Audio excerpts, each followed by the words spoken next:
हरे कृष्णा, राधे राधे दोस्तों। आप सभी को वैशाख मास की हार्दिक शुभकामनाएं और आप सभी का दिन शुभ और मंगलमय हो। भगवान विष्णु की कृपा आप सभी पर सदैव बनी रहे। तो आज का अध्याय सुनने से पहले हम लोग सुनेंगे राधा रानी की कहानी। जानिए कैसे खुद राधा रानी चली आई एक सेठ की बेटी बनकर। तो दोस्तों, इस कहानी से हम बात करेंगे कि किस तरह जब हम सच्चे मन से भगवान को पुकारते हैं तो वह दौड़े दौड़े चले आते हैं और हमारी पुकार जरूर सुनते हैं। तो दोस्तों, भगवान को भी अपने एक सच्चे भक्तों की उतनी ही जरूरत होती है जितनी हमें भगवान की। तो आज मैं आपको बताऊंगी कि अगर आपके जीवन में किसी चीज का अभाव है तो उसकी जगह भगवान का भाव प्रकट करके आप जीवन से उसकी कमी दूर कर सकते हैं और आपकी बहुत जल्दी दूर हो जाएंगी। तो दोस्तों, आज हम बात करते हैं कि किस तरह बरसाना गांव में एक सेठ की पुत्री बनकर खुद राधा रानी आई थी। प्रिय श्रोताओं, एक बार की बात है, बरसाना गांव में एक सेठ रहता था जो बहुत धनी था। उसके 3 पुत्र थे, परंतु उसकी कोई पुत्री नहीं थी। कुछ समय पश्चात उसकी पत्नी का देहांत हो गया और सभी पुत्रों की शादी हो गई। सभी पुत्र अपने अपने कार्य में व्यस्त रहने लगे। अपने बच्चों में अपनी पत्नी के साथ सेठ के दिल की बात सुनने वाला कोई नहीं था। सेठ को शुरू से ही इस बात का बहुत दुख था कि कोई उसकी पुत्री नहीं है। लेकिन अब उसकी पत्नी की मृत्यु के बाद उसको यह दुख और सताने सताने लगा और वह इस बात को लेकर परेशान रहने लगा कि उसकी कोई पुत्री नहीं है। एक दिन एक महान पंडित उनके घर पर आए और उसे दुखी देखकर उसने पूछा कि तुम्हें किस बात की परेशानी है, तुम क्यों दुखी हो। तो उसने अपना दुख का कारण पंडित जी को बताया कि कोई मेरी पुत्री नहीं है, इस वजह से मुझे अपने जीवन में यह अभाव रहता है कि मेरी कोई पुत्री क्यों नहीं है। तो वह पंडित उसको कहता है, लो, यह भी कोई परेशानी की बात है। तुम राधा रानी को अपनी बेटी मान लो। हमारे जीवन में जिस चीज की कमी होती है उसको भगवान ही पूरा कर सकते हैं। परेशान होने से क्या होगा। तुम राधा रानी को अपनी बेटी मानो और उससे अपने दिल की बात किया करो। देखना, तुम्हें यह अभाव कभी नहीं सताएगा। सेठ को पंडित की यह बात अच्छी लगती है और वह ऐसा ही करता है। राधा रानी की मूर्ति लेकर आता और प्रतिदिन भोजन करने से पहले राधा रानी को भोग लगाता है। फिर स्वयं भोजन करता है और सोने से पहले राधा रानी के साथ खूब बातचीत करता है। ऐसे ही करते करते वह दिल से राधा रानी को अपनी बेटी मानने लगा और वह भूल ही गया कि उसकी कोई बेटी नहीं है। उसे इस बात का आभास होने लगा कि उसकी पुत्री सच में है और वह बहुत दिल से उसे अपनी पुत्री मानने लगा। जब तक वह बात ना करता, उसे भोजन ना खिलाता, उसका मन नहीं लगता और जब वह बात करता तो उसके मन को बहुत संतुष्टि मिलती, जैसे उसे पता नहीं क्या मिल गया हो। तो दोस्तों, एक दिन सेठ के घर पर एक चूड़ी बेचने वाली मनहारन आती थी। वह उसकी बहुओं को चूड़ी पहनाकर जाती थी। एक दिन वह चूड़ी बेचने पर घर आई और उसने सेठ के बेटों की तीनों बहुओं को चूड़ी पहनाई। उसके साथ जब सेठ की बहुएं चूड़ी पहनकर चली गईं, तो उसके सामने एक और कन्या आई और उसने कहा कि मुझे भी चूड़ियां पहना दो। चूड़ी वाली ने सोचा कि शायद सेठ के घर पर कोई मेहमान आई है, तो उसने उसको भी चूड़ी पहना दी। उसके बाद वह चूड़ी वाली सेठ से पैसे मांगने सेठ की दुकान पर पहुंची और बोली कि चूड़ी के पैसे दे दो। और उसने पहले से अधिक पैसे मांगे तो सेठ ने कहा कि तुमने चूड़ी का दाम बढ़ा दिया है क्या। तो उसने कहा, नहीं, मैंने चूड़ी का दाम तो नहीं बढ़ाया, परंतु आज मैं 4 लोगों को चूड़ी पहना कर आई हूँ। उसने कहा, मेरे घर पर तो 3 ही बहुएं हैं। तो उसने कहा, नहीं, मैंने आज 4 लोगों को चूड़ी पहनाई है। सेठ ने कहा कि तुमने कोई गलती हुई है। मेरे घर पर तो चूड़ी पहनने के लिए सिर्फ 3 बहुएं हैं। तो उसने 3 के पैसे चूड़ी वाली को दे दिए और चूड़ी वाली भी बिना कुछ कहे पैसे लेकर अपने घर चली गई। रात को सेठ घर आया और हमेशा की तरह राधा रानी को भोग लगाकर और खूब सारी बातें करके सो गया। उस दिन रात को सेठ के सपने में राधा रानी आई और कहने लगी, बाबा, तुमने चूड़ी वाले को मेरी चूड़ी के पैसे क्यों नहीं दिए? जब तुम मुझे अपनी बेटी मानते हो तो तुमने मेरी चूड़ी के पैसे क्यों नहीं दिए? और ऐसा कहकर एक लाडली बेटी की तरह रोने लगी। यह सब देखकर सेठ की आंख खुल गई और वह भी रोने लगा। जब सुबह हुई तो वह चूड़ी वाली के घर गया और बहुत सारी स्वर्ण मुद्राएं उसके पैरों में रख दी और उसने बताया कि तुम कल सच में बोल रही थी। तुमने कल 4 को ही चूड़ी पहनाई थी। मैंने राधा रानी को अपनी बेटी माना है। तुम बहुत भाग्यशाली हो जिसको राधा रानी के दर्शन हुए हैं। मैं इतने दिनों से उनके दर्शन को तड़प रहा हूँ और तुमने एक बार में ही उनके दर्शन कर लिए। यह बोलकर रोने लगा और बोला कि तुम्हें चूड़ी का जो भी दाम चाहिए मुझसे मांग लेना।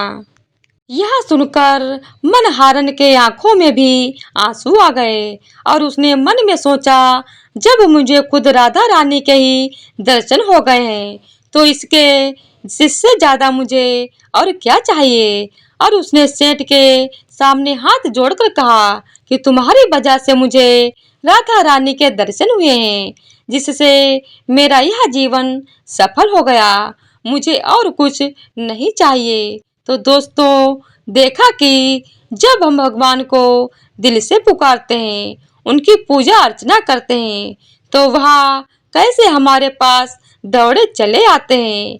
आशा करती हूँ आपको यह कहानी बहुत अच्छी लगी होगी और आप भी अगर किसी वस्तु को लेकर परेशान हैं तो भगवान से प्रार्थना कर सकते हैं। वह आपकी प्रार्थना जरूर सुनेगा। अगर यह कहानी आपको अच्छी लगी हो तो नीचे कमेंट बॉक्स में जरूर बताना। धन्यवाद।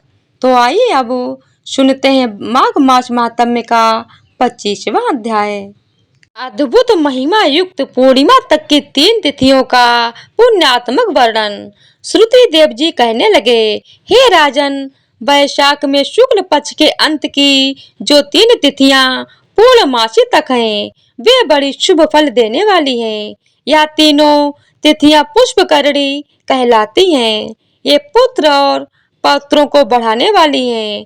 जो कोई वैशाख मास में महीने भर तक स्नान नहीं करता, उन्हें इन तीनों तिथियों में स्नान करने से ही समस्त पाप दूर होकर संपूर्ण फल मिल जाते हैं। इन पिछले तीनों दिनों में गीता का पाठ करने से अश्वमेध यज्ञ का फल मिलता है। विष्णु सहस्त्र नाम का पाठ करने से एक एक नाम पर मधुसूदन भगवान को दूध से स्नान कराने तथा भगवान का पूजन करने से मनुष्य पूर्ण पुण्य को प्राप्त कर विष्णु लोक को जाते हैं। कल्पांत में भी उनके पुण्य क्षीण नहीं होते। प्राचीन काल में वैशाख की एकादशी के दिन विष्णु भगवान ने अमृत उत्पन्न किया था। द्वादशी के दिन उसकी रक्षा की थी तथा त्रयोदशी के दिन देवताओं को अमृत पिलाया था। चतुर्दशी के दिन देवताओं के विरोधी दैत्यों का नाश किया तथा पूर्णमासी के दिन देवताओं ने अपने अपने राज्य को प्राप्त किया था। इससे देवताओं ने प्रसन्न होकर वरदान दिया था कि यह तीनों तिथियां अत्यंत शुभ हैं और पुत्र पौत्रादि का फल देने वाली हैं। इन तिथियों में गर्म पानी से स्नान करने से 14 मनवंतरों तक रौरव नरक में निवास करना पड़ता है। और स्नान दान नहीं करने वाले को चांडाल की योनि प्राप्त होती है। ऐसा व्यक्ति ब्रह्म हत्यारा, गुरु घाती, पितृईश्वरों का नाश करने वाला, निसंतान, आयुहीन और 100 जन्मों तक कुत्ते की योनि में पड़कर विष्ठा का कीड़ा होगा, ऐसा शाप भी दिया था। वैशाख की पूर्णमासी के दिन स्नान कर नीले रंग का साड़ छोड़ने से समस्त बंधनों से छूटकर धर्म, अर्थ, काम और मोक्ष को प्राप्त होता है। गरीब ब्राह्मण को गौ दान करने पर अकाल मृत्यु से छुटकारा मिलता है। इस प्रकार संपूर्ण वैशाख का महात्म्य जैसा सुना और देखा तथा महाबुद्धिमान श्रुति कीर्ति के आगे कहा गया, वह तुम्हें बता दिया है। इस महात्म्य को पूरी रीति से वर्णन करने की सामर्थ्य तो ब्रह्मा जी में भी नहीं है। पूर्व काल में कैलाश शिखर पर बैठे पार्वती जी के पूछने तथा महादेव जी के कहने पर भी यह कथा पूरी नहीं हो सकी थी। सब ऋषियों ने मनुष्यों की ही हित कामना से ही इस वैशाख महात्म्य का थोड़ा थोड़ा वर्णन किया है। इसका किसी ने अंत नहीं पाया है। विष्णु भगवान के बिना कोई भी वैशाख मास का वर्णन नहीं कर सकता। वैशाख मास में दानादि सत्कर्म करने से निश्चय ही मुक्ति मिलती है। मिथिलापति राजा जनक को ऐसा समझाकर श्रुति देव जी जाने का विचार करने लगे। उस समय राजा एक साथ पुलकायमान हो गया। उसके नेत्रों में जल टपकने लगा। फिर उसने अपनी वृद्धि के लिए श्रुति देव जी की विदा हेतु उत्सव मनाकर तथा उन्हें पालकी में बैठाकर ग्राम की प्रदक्षिणा करवाई और चतुरंगी सेना को संग लेकर उनके पीछे पीछे स्वयं भी चला।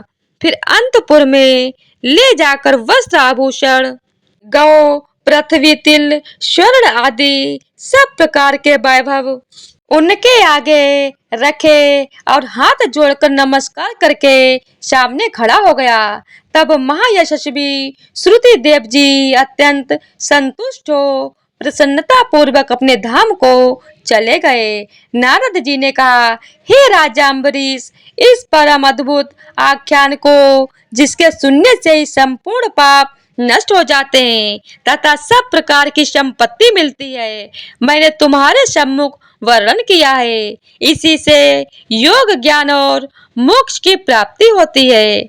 नारद जी के ऐसे वचन सुनकर यशस्वी राजा अम्बरीश मन ही मन ऐसे प्रसन्न हुए कि उन्होंने बाहर के सभी व्यापार छोड़ दिए और दंड की तरह पृथ्वी पर गिर सिर से प्रणाम करने लगे। उन्होंने सब प्रकार के ऐश्वर्यवान पदार्थों से नारद जी की पूजा की। फिर भगवान नारद मुनि राजा से पूछकर अन्य लोकों को चले गए तथा राजा अम्बरीश भी नारद जी की कथनानुसार शुभ धर्मों का आचरण करते हुए निर्गुण पार ब्रह्म में लीन हो गए। सूत जी बोले, जो कोई इस पाप नाशक तथा पुण्यवर्धक परम अद्भुत आख्यान को सुनता अथवा पाठ करता है, वह भी परम गति को प्राप्त होता है। इति श्री वैशाख मास महात्म्य समाप्तम। तो प्रेम से बोलिए ओम नमो भगवते वासुदेवाय नमः। जय श्री हरि। तो आइए अब अंत में विष्णु जी की आरती करते हैं। ओम जय जगदीश हरे, स्वामी जय जगदीश हरे, भक्त जनों के संकट क्षण में दूर करे। ओम जय जगदीश हरे, जो ध्यावे फल पावे, दुख बिन से मन का, सुख संपत्ति घर आवे, कष्ट मिटे तन का। ओम जय जगदीश हरे, मात पिता तुम मेरे, शरण गहूँ मैं किसकी, तुम बिन और न दूजा, आश करूँ मैं जिसकी। ओम जय जगदीश हरे, तुम पूर्ण परमात्मा, तुम अंतर्यामी, पारे ब्रह्म परमेश्वर तुम सबके स्वामी। ओम जय जगदीश हरे तुम करुणा के सागर तुम पालन करता मैं मूरख खल कामी कृपा करो भरता। ओम जय जगदीश हरे तुम हो एक अगोचर सबके प्राणपति किस विधि मिलूं दया मैं तुमको मैं कुमति। ओम जय जगदीश हरे दीन बंधु दुख हरता तुम ठाकुर मेरे अपने हाथ उठाओ अपनी शरण लगाओ द्वार पड़ा तेरे। ओम जय जगदीश हरे विषय विकार मिटाओ पाप हरो देवा श्रद्धा भक्ति बढ़ाओ संतन की सेवा। ओम जय जगदीश हरे तन मन ये सब तेरा स्वामी सब कुछ है तेरा तेरा तुझको हर पड़े क्या लागे मेरा। ओम जय जगदीश हरे स्वामी जय जगदीश हरे। तो प्रेम से बोलिए लक्ष्मी नारायण की जय हो। जय श्री हरि। तो आज की वीडियो अगर आप लोगों को पसंद आई हो तो वीडियो को लाइक शेयर और चैनल को सब्सक्राइब कर दीजिएगा। धन्यवाद।